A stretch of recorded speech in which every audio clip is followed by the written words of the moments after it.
Eh bien, salut tout le monde. Aujourd'hui, on se retrouve pour le 6e épisode de Disney Alert Review.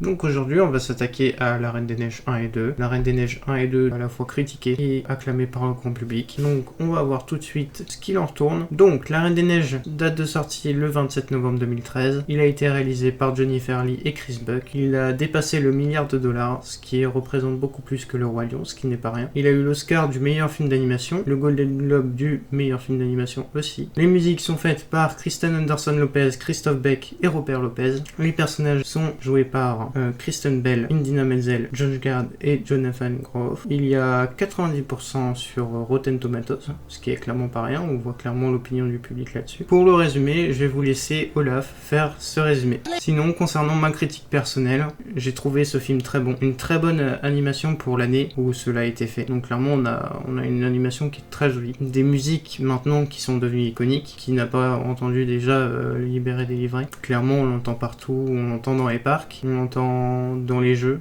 dans les jouets, dans tout ça. Donc clairement maintenant, Libéré, délivré, c'est tellement devenu iconique que tout le monde a au moins vu une fois La Reine des Neiges. Donc ça explique pourquoi c'est tant iconique et pourquoi tout le monde l'aime bien, enfin pour les petites filles en tout cas et les personnes qui sont assez fans de Disney comme ça. C'est pour ça que mon avis sera beaucoup plus porté sur La Reine des Neiges 2, qui est à la fois pour moi un très bon film, qui a réussi à pour moi dépasser le stade de La Reine des Neiges 1 avec une meilleure animation. Donc clairement on voit toute la puissance de l'animation au niveau de la scène de Into the Unknown, dans un autre monde, et les musiques sont beaucoup plus profondes. On a vraiment plus un sens en fait dans les musiques, contrairement aux musiques de La Reine des Neiges 1 où il y avait clairement très peu de sens, mis à part Libéré, délivré qui était vraiment une chanson très libératrice. À part ça, il n'y a pas beaucoup de sens, enfin, à part construire un bonhomme de neige, fêter une fête. Enfin, il n'y a pas grand chose, contrairement aux musiques de La Reine des Neiges 2, que je trouve beaucoup plus ancrées dans notre réalité et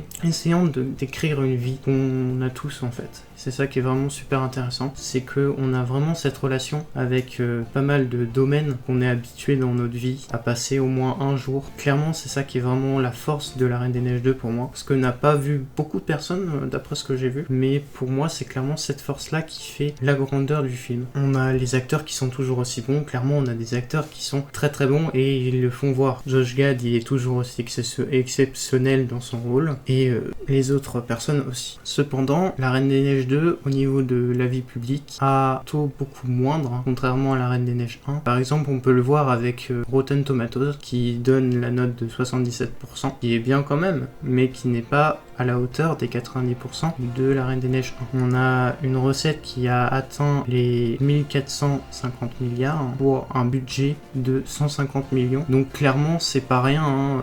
150 millions pour arriver à $1 milliard.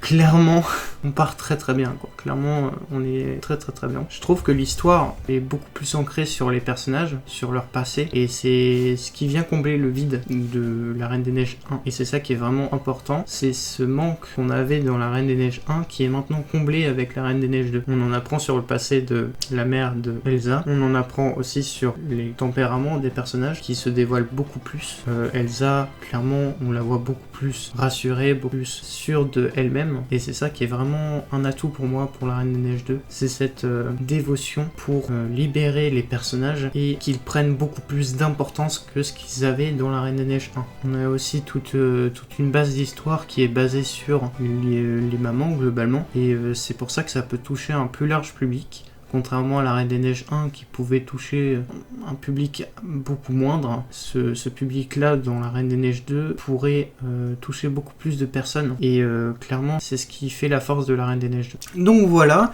la Disney Alert Review est terminée. J'espère que cela vous aura plu et n'hésitez pas à laisser un pouce bleu et un commentaire si vous avez apprécié. À bientôt!